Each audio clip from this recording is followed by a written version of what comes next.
pertama ingin menyapa terlebih dahulu. Apa kabar hari ini ibu-ibu? Apa yang dirasakan? Alhamdulillah bikhair insyaallah. Di cuaca yang sangat kondusif ini untuk semakin mager dan rebahan ini ya, Masya Allah ibu-ibu semuanya masih semangat dalam menuntut ilmu. Itu adalah hal yang paling patut kita syukuri. Sebelum kita memulai ke sebuah materi, insya Allah berapa hari lagi kita ibu? 3 ya? 3 Selama Rabu, Kamis, Jumat, 3 hari lagi akan menyambut bulan mulia di antara 12 bulan yang lain. Di antara karena kemuliaannya ada apa pun di bulan Ramadan? Ada Al-Quran. Padahal ada 4 bulan haram di antaranya. Masih ingat apa pun? Bulan apa bulan haram? Muharram, Zulhijjah, Dzulqa'dah, Muharram. Jadi Rajab. Jadi yang terpisah Rajab, yang menyatu Dzulqa'dah, Dzulhijjah, Muharram. Ada 4 bulan haram sebelum adanya syariat dari yang dibawa oleh Nabi Muhammad. 4 bulan haram ini sudah sangat terkenal, kata ibu. Karena siapa yang melakukan dosa di bulan ini, maka langsung terjadi balanya. Balanya langsung terjadi balasannya. Ada yang satu nyempil bulan Ramadan disebutnya bulan mulia atau bulan suci. Padahal sudah ada bulan-bulan yang lainnya. Tadinya bulan Ramadan adalah bulan yang menurut para zaman itu adalah yang sama halnya dengan bulan-bulan yang lain, kecuali 4 bulan ini. Ternyata menjadi spesial karena di dalam bulan Ramadan ini Allah menurunkan Al-Quran dan menjadi pemimpin di antara bulan-bulan yang lainnya. Nabi sudah berapa banyak Allah menurunkan Nabi dan Rasul. Nabi itu sekitar lebih dari Nabi dan Rasul ya, 133.000 Nabi dan Rasul. Yang diangkat menjadi seorang Nabi lebih banyak lagi. Nabi dan Rasul sekitar 133.000. Yang wajib kita hafal adalah 25 Nabi yang ada di Al-Quran. Dan satu pemimpin para Nabi yang paling mulia adalah Nabi Muhammad Sallallahu Alaihi Wasallam. Madinah yang kala itu kota berpenyakit yang terkenal dengan demam Yasrib. Siapapun yang tinggal di Madinah berpeluang untuk kena wabah. Akhirnya menjadi Mekah Al-Munawwarah. Madinah Al-Munawwarah. Kota Madinah yang bercahaya. Pun Mekah yang hanya dijuluki sebagai kota terkenalnya karena Ka'bahnya menjadi Al-Mekah Al-Mukarram karena di 2 kota ini turunnya Al-Quran. Nabi yang paling mulia di antara para nabi menjadi yang paling mulia karena diturunkannya Al-Quran kepada Rasul tersebut, yaitu Rasulullah SAW Muhammad. Malaikat menjadi pemimpinnya para malaikat karena yang membawa wahyu, yang membawa Al-Quran. Siapa dia? Malaikat Jibril. Maka teteh ibu semuanya ingin dispesialkan dan dimuliakan. Mulialah karena Al-Quran. Teteh ibu mulia di sini kenapa? Karena di hati teteh ibu semua di sini ada Al-Quran. Siapapun itu yang di dalamnya ada Al-Quran, dia menjadi mulia. kota menjadi kota yang paling mulia karena diturunkannya Al-Quran. Nabi menjadi nabi yang paling mulia karena diturunkannya Al-Quran. Malaikat menjadi pemimpinnya malaikat yang mulia karena membawa Al-Quran. Bulan jadi bulan yang paling mulia karena di dalamnya diturunkan Al-Quran. Manusia sebaik-baiknya manusia yang paling baik adalah karena dia belajar Al-Quran dan mengajarkannya lagi. Malah kita patut bersyukur bukan karena apa-apanya Ibu, karena Al-Quran. Dunia yang menghancurkan kita, Al-Quran lah yang kembali menata hati kita. Siapa yang pernah dikecewakan dunia? Banyak ya. Sudah siang malam. Nah, bahasa sebenarnya. Nah, tentunya kaki jadi kepala jadi kaki ngabelaan dunia. Ini subuh, yang di sana subuh, kurang kali itu belanya Bu. Ngambelaan apa Bu? Dunia berpihak tidak? Dunia semakin dikejar malah dia lari. Tapi ternyata yang memperbaiki hati kita justru Al-Quran. Sudah pada sembuh hatinya Bu? Masya Allah. Semuanya atas wasilah Al-Quran. Jadi jangan sia-siakan di bulan Ramadan nanti ini, berazam mengalahkan diri sendiri. Bulan suci Ramadan ini harus lebih baik daripada bulan tahun-tahun sebelumnya, insya Allah. Maka nanti di hari Kamis kita bukan sambil meluruskan niat Ibu ya. Sering ada tradisi munggahan gitu ya. Tapi jangan sampai salah niat, karena kita sedang melaksanakan atau mengamalkan hadis yang Rasulullah ajarkan. Apa? Afsus salam, tebarkanlah salam, kemudian berikanlah makan, sambunglah silaturahmi. Itu maksud dari kita. Bukan berarti jadi mumpung masih bisa makan di siang hari, ya Allah, seolah-olah bulan Ramadan itu adalah beban. Jangan sampai salah niat. Bukan nggak boleh munggahannya, boleh, itu tradisi yang harus kita lestarikan. Bisa kayak ibu-ibu nanti ada yang keluar negeri ya, akun anaknya nanti ingat Indonesia, ingat apa? Di Indonesia mah ingat kayak munggahan, kayak budi, Masya Allah. Itu yang membuat kita semakin rindu terhadap bulan suci Ramadan. Tapi jangan sampai salah niat. Munggahan di sini adalah untuk mempererat ukhuwah kita, silaturahmi kita, menebarkan salam peace, damai, sama halnya ketika Rasulullah pertama kali datang ke Madinah. 3 hal tadi Rasulullah mengajarkan. Afsus salam, tebarkanlah salam, berikanlah makan di antara kalian, sambunglah silaturahmi. Kabar baik untuk siroh kali ini. Kenapa kabar baik? Ketika di peristiwa tahun 9 Hijriah ini, salah seorang pemimpin kaum munafik itu mati, meninggal, tewas. Kalau orang mati, juga mati. Dan tentunya syahid kalau orang muslim, atau tewas atau meninggal ini mati. Pemimpin kaum munafik siapa dia?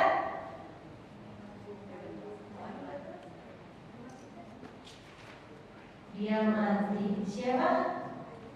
Kisah dari Abdullah bin Ubay bin Salul, pemimpin kaum munafik, mati. Matinya penyebabnya apa Bu?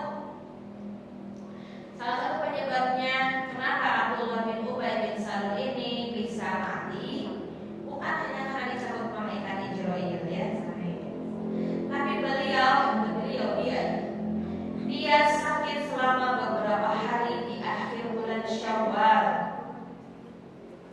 dan pada bulan Zulqa'dah tahun 9 Hijriyah.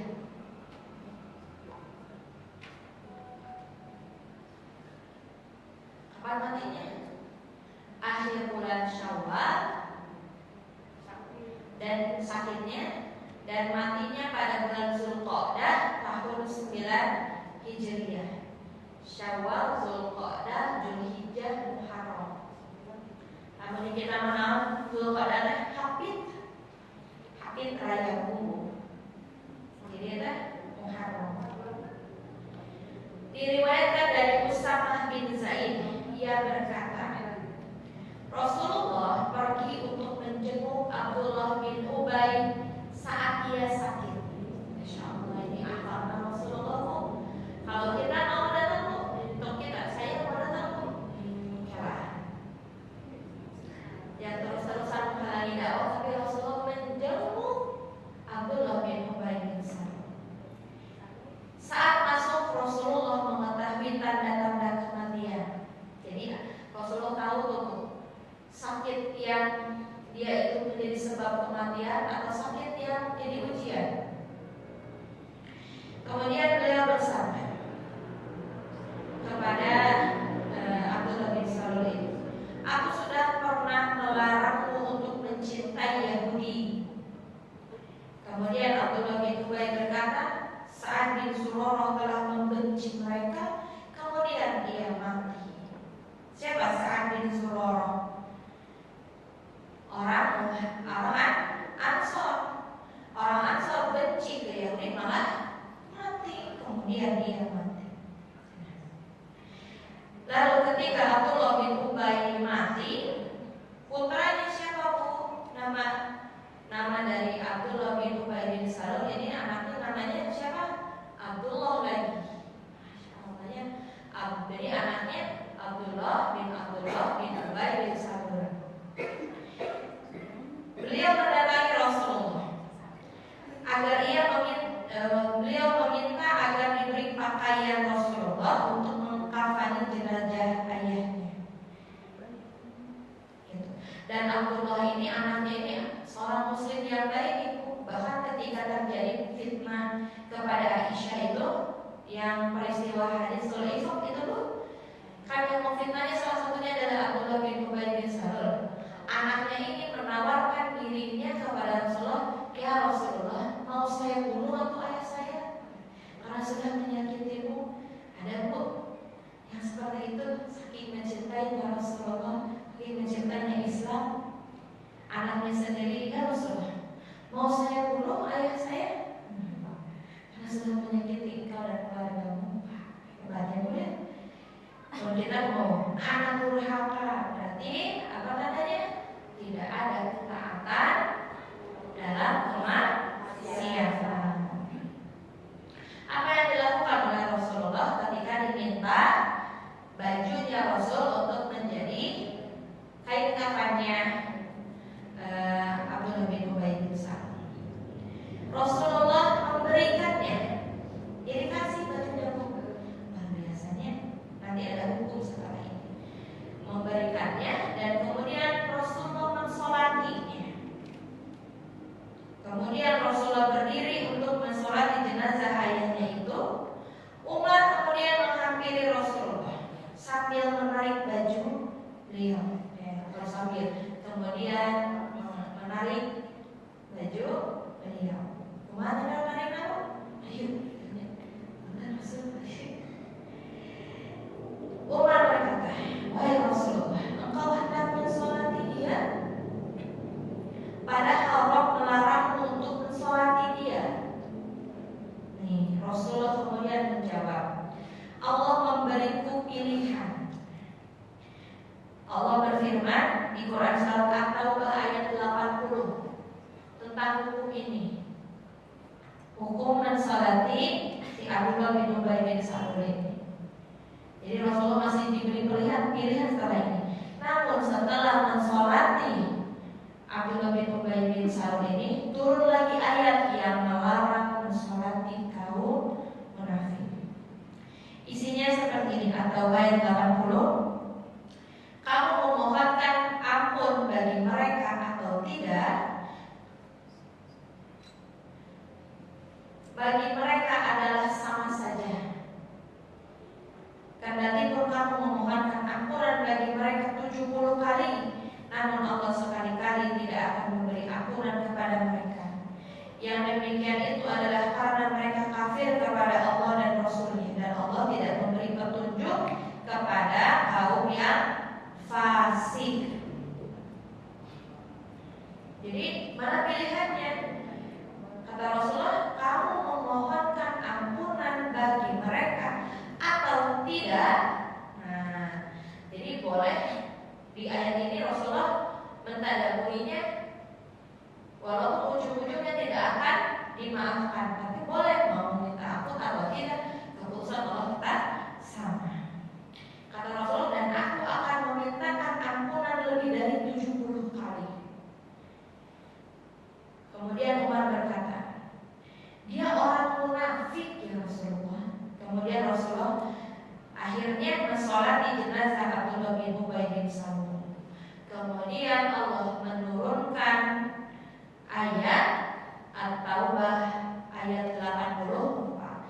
Setelah mensolati jenazah Abdullah bin Ubay bin Salul, turunlah kembali At-Taubah ayat 84.